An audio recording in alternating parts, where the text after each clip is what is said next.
특히 이제 병신합 같은 경우를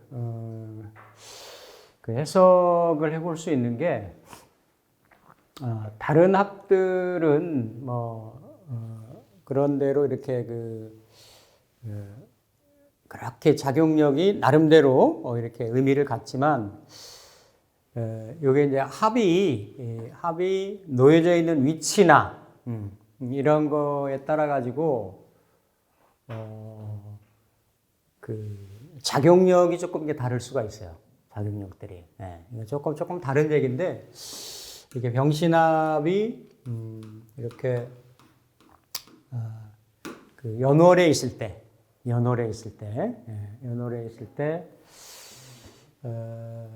이렇게 이제 그 성장 과정 중에 보면 남자가 됐건 여자가 됐건 이렇게 이제 어떤 부모 중에서도 부친하고의 연관성이 조금 박할 수가 있습니다. 부친이 뭐 나랑 동일 공간에서 생활을 하지 않는다든지, 그러니까 여러 가지 형태가 있죠. 부친이 일 때문에 뭐 해외로 갈 수도 있고, 뭐 심하면 아주 그렇게 뭐 직접적으로 말씀하셔. 그게 이제 쭉 아까 말씀드렸던 거에 관련성이나 연관성이에요. 그러니까 이거를 그냥 합이라고 하는 거를 단순하게 천간 오합이다, 합력이다 라고만 보면 세분화나 구분이나 그 특징이 잘 가늠이 안 된다라는 거지. 구별이 좀 안 된다라는 거죠. 그렇죠? 그래서 두 에너지는 서로 양립하기가 좀 쉽지 않아요. 그렇죠? 근데 이제 이런 에너지들이 물론 이게 이제 쓰임이 다 다르죠. 이것까지는 이제 예전에 다 공부를 했는데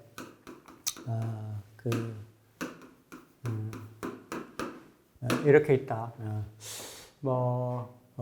예를 들어서 경금일간이 요 7살의 힘이 세다. 힘이 세서 뭐 오일에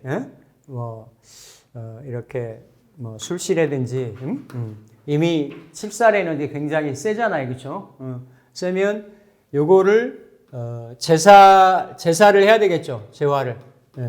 재화를 하는 부분인데 재화의 이제 기본적인 방법 중에 여러 가지가 있지만 이게 술 중에 신금도 올라간 거니까 이렇게 이제 합사를 쓴단 말이에요.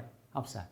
원래 이게 남명이냐 여명에 따라 다를 수가 있겠지만, 그래서 이런 거는 이제 격의 어떤 그 성격적인 부분, 그렇죠?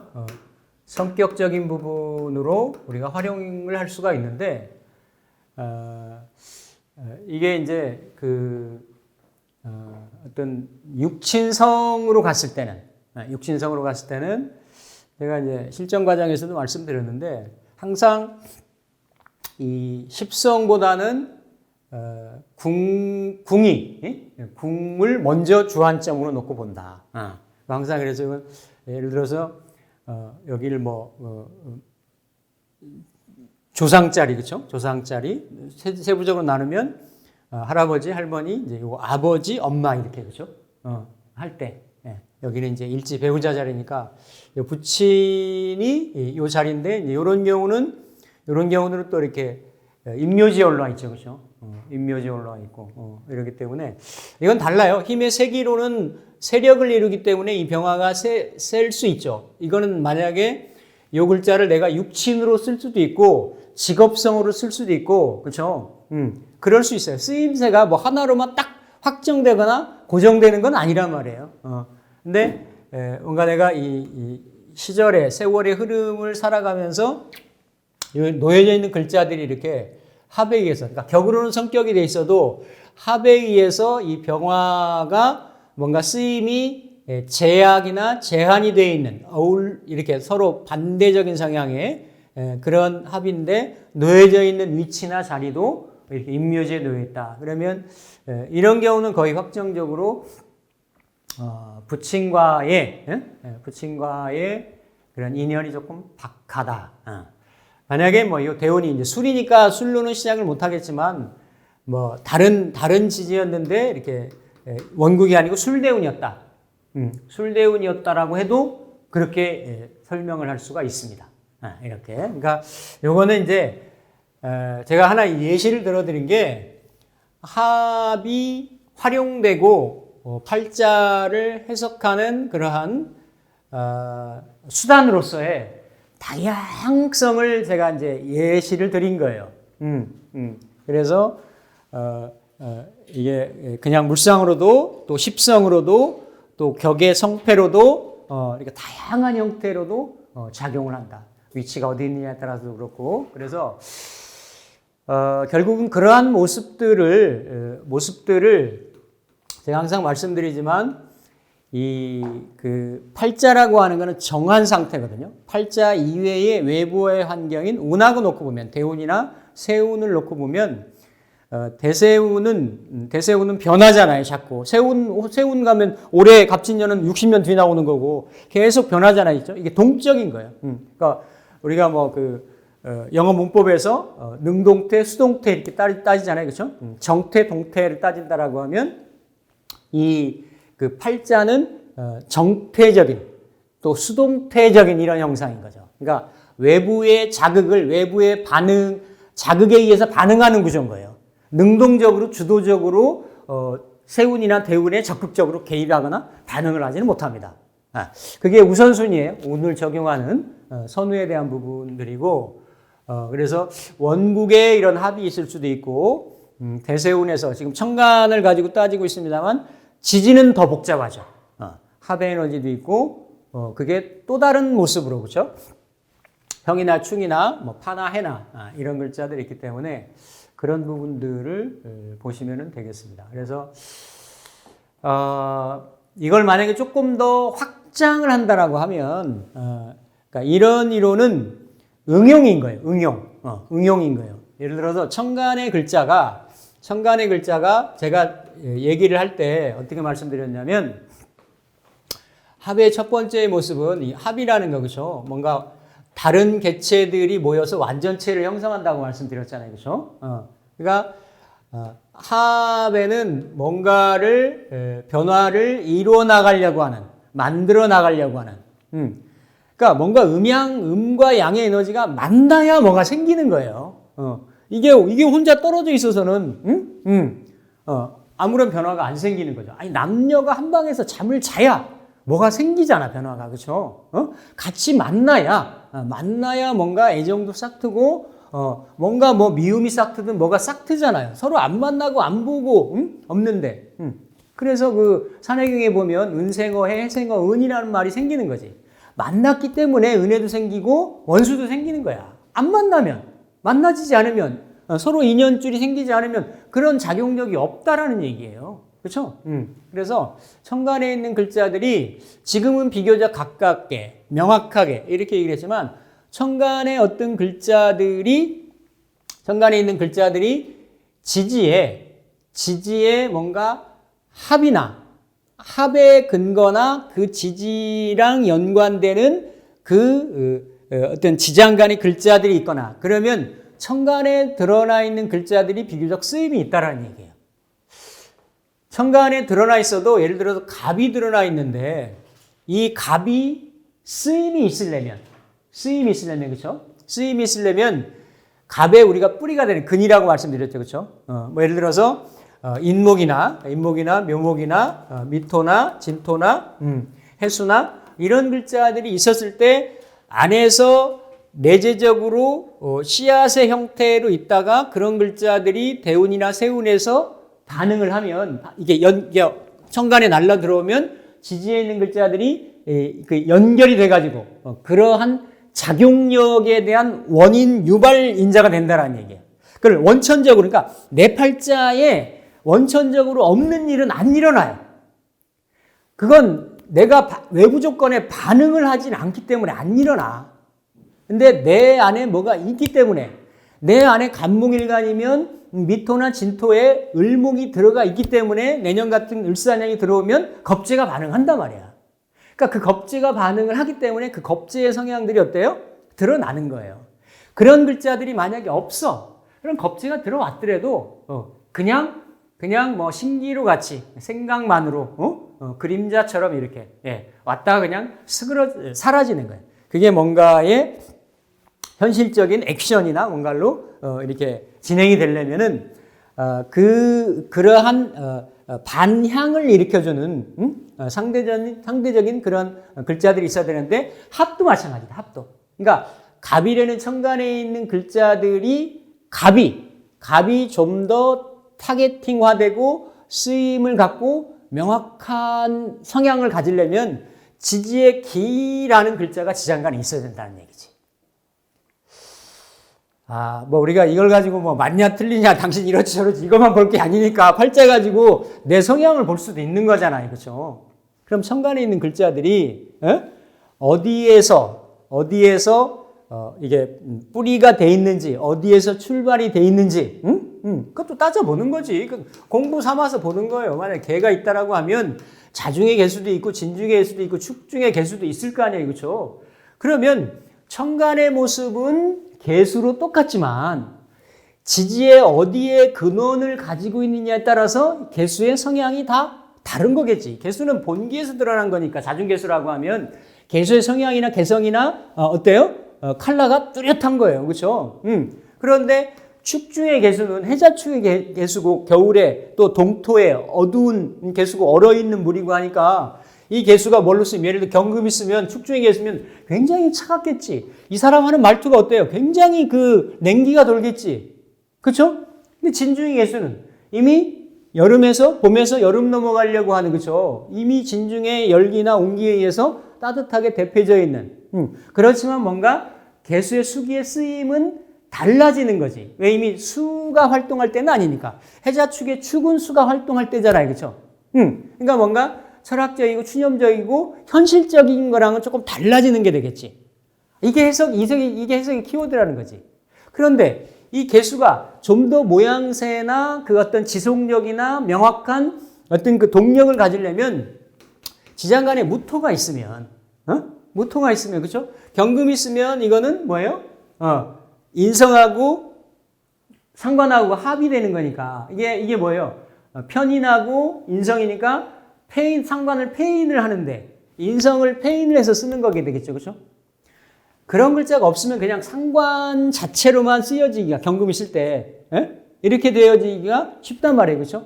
근데 뭔가 천간에 들어있는 글자들의 존재감을 쓰임을 더욱 높여주고 가치 있게 해주고 목적성을 부여하고 명확하게 해주고 하는 글자들이 지지의 합의 글자들이 있어야 돼요. 지혜. 합이 그래서 그냥 우리가 막연하게 생각하는 의미보다는 어떻다? 굉장히 의미들이 다양한 형태로 많다라는 얘기예요. 그래서 이렇게.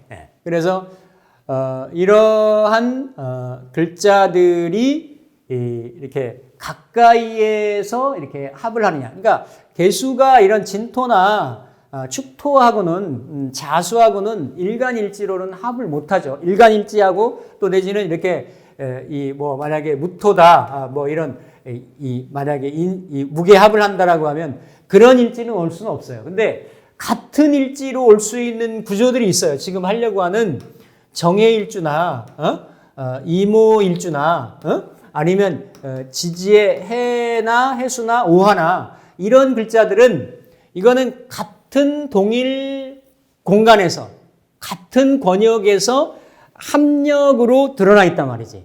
그렇죠?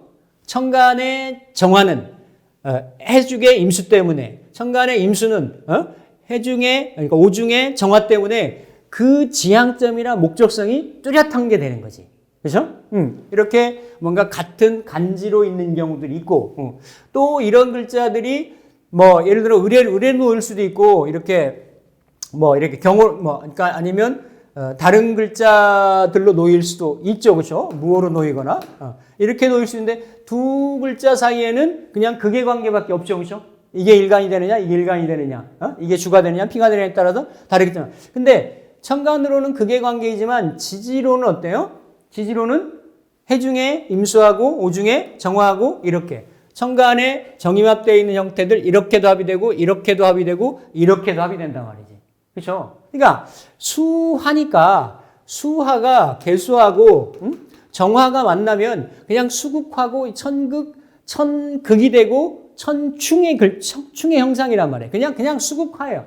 수극화인데 이게 정하고 임이 만나거나 뭐 이렇게 그렇죠? 이런 글자 구조가 되면 수극화이지만 합의 형상이 부수적인 부가적인 작용력이 더 생긴단 말이에요. 그래서 정임합을 하면 정임합을 하면 이거를 뭐라고 얘기한다? 목이라 한다. 목. 인수지합이다. 이렇게 얘기를 하죠. 이건 뭐 좀 쓰는 인수지합 뭐 이런 거는 뭐 요즘 아예 쓰지도 않는 말인데 어쨌든 이 고전이나 뭐 일반 텍스트에 보면 그런 얘기들이 나오기 때문에 의미는 이해를 하실 필요가 있다라는 거죠. 그래서 전 시간에도 병신합하고 정임합은 뭔가 이렇게 이렇게 추상적이고 관념적이고 정신적이고 현학적이고 철학적이고 이런 의미가 다른 천간합보다 유독이 조금 있어요. 들어가 있는데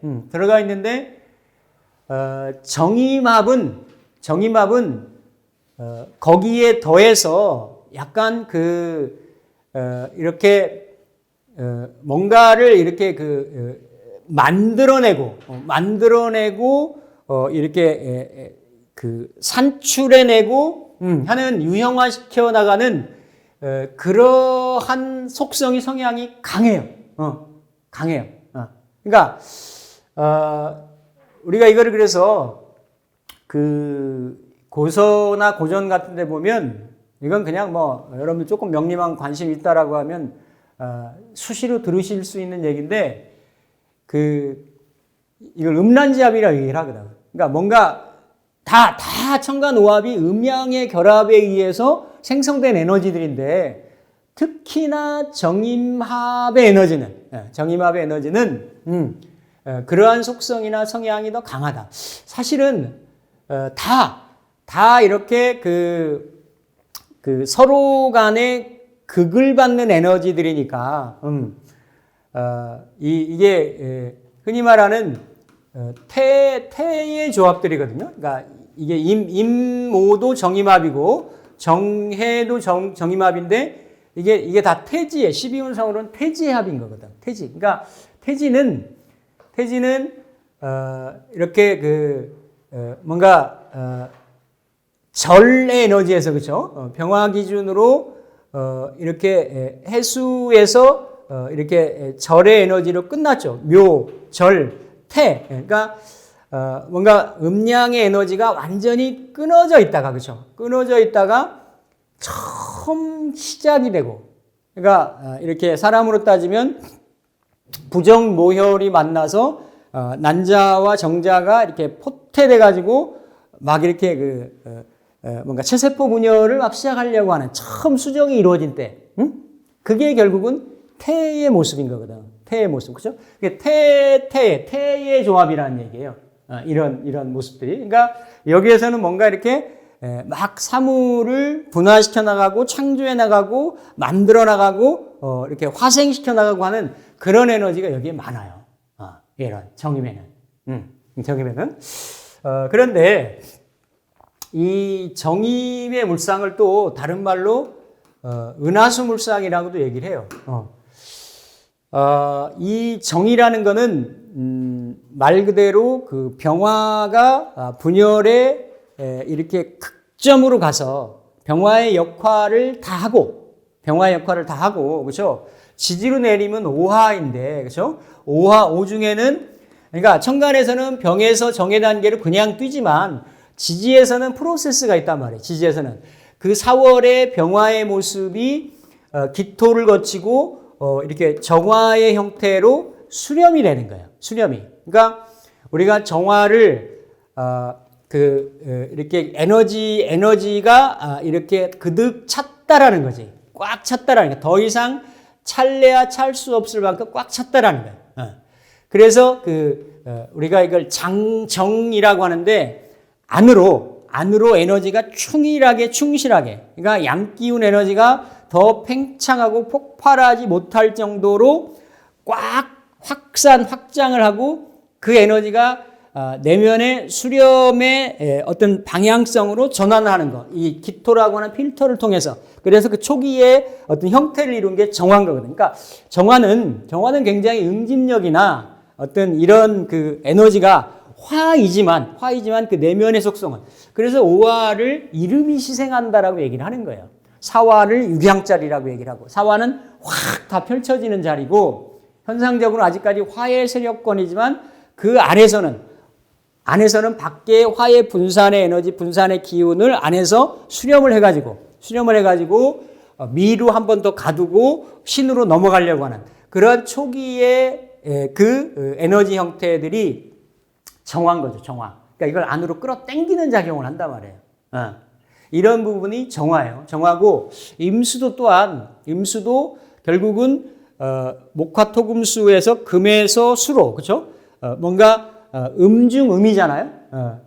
맞죠? 예를 들어서 금의 계절, 가을의 계절에서 한 번 더 응축하고 수렴에 들어가는 이런 때이기 때문에 그래서 모든 거를 수렴하고 없애는 수축하고 통일하고 응축하는 그래야 그 힘에 의해서 봄의 출발을 이뤄 나갈 수 있는 거거든. 그러니까 둘 다 어때요?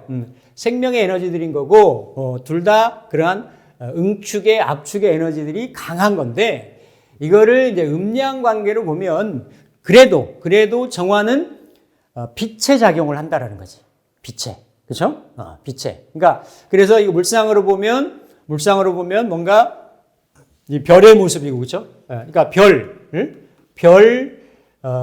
그렇죠? 이렇게 달로도 보고 이렇게 등대로도 보고 이게 뭐 횃불로도 보고 이게 등촉으로도 보고 그렇죠? 등촉으로도 보고 인공불로도 보고 문명으로도 보고 이거 정화에 대한 물상도 굉장히 많아요.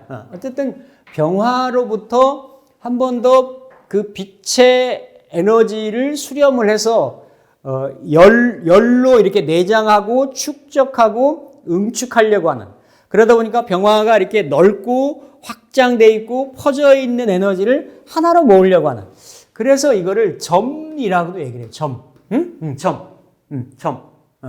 근데 이 점이 이걸 임수를 그 삼명통에 보면 현하라고도 얘기하거든요. 우리가 음악의 스타라고 얘기를 하잖아요. 극장에 가면 이렇게 이게 뭐죠? 그 암막 커튼 같은 거 이렇게 펼쳐지잖아요. 임수는 어때요? 이렇게 검은색이잖아. 현하라는 거물 현자를 쓰거든. 그러한 뭔가 그 모든 광명이 사라진. 그러니까 뭔가 임수는 이렇게 모든 걸 다 안에 수용해서 어떤 명암의 구분마저 이게 블랙홀 같은 거지. 빛마저도 빨아들이는 그런 자리. 그래서 이게 어떤 면 같은 거, 그러니까 천공 하늘에 별들이 이렇게 촘촘히 박혀 있는 형국이 뭐예요? 정임합인 거야. 정임합을 철학적으로, 현학적으로 쓴다라고 하면 그 내 마음의 블랙홀 같은 형상에 뭔가 그 밤을 밝히는, 그래서 정해일주를 천을귀인 일주라고 얘기를 하는 게, 그러한 병화는 밝으면 밝을수록 병화의 역할을 온전히 하는 거고, 정화는 같은 불이라고 하더라도 어때요? 주변이 어두워야만, 그죠? 정화의 존재감이 드러난단 말이에요. 그러니까 뭔가 깜깜한 밤하늘에 별이 촘촘히 이렇게, 야, 내가 무슨 시 한 편 쓰는 것 같으네. 아니, 그렇게 느껴보시라는 얘기예요. 그러니까 정임합이 있으면 그런 거를 추구하는 그런 쪽의 물상도 내가 내재적으로 가질 수 있다라는 얘기예요. 글자들이 같이 가까이 배열되어 있으면 비교적 가까이. 좀 멀리 떨어져 있거나 하면 운에서 그걸 끌어당길 때 그런 현상들이 일어난다는 거예요. 다 지금 십천간의 합의 물상들이 다 다르죠. 그렇죠? 다 다른 거예요. 그러면서도 뭔가 이렇게 이 밝음과 어둠이니까 병신학은 또 다른 밝음과 어둠이죠. 그런 쪽에 병신을 가지고 색채라고 하진 않아요. 뭔가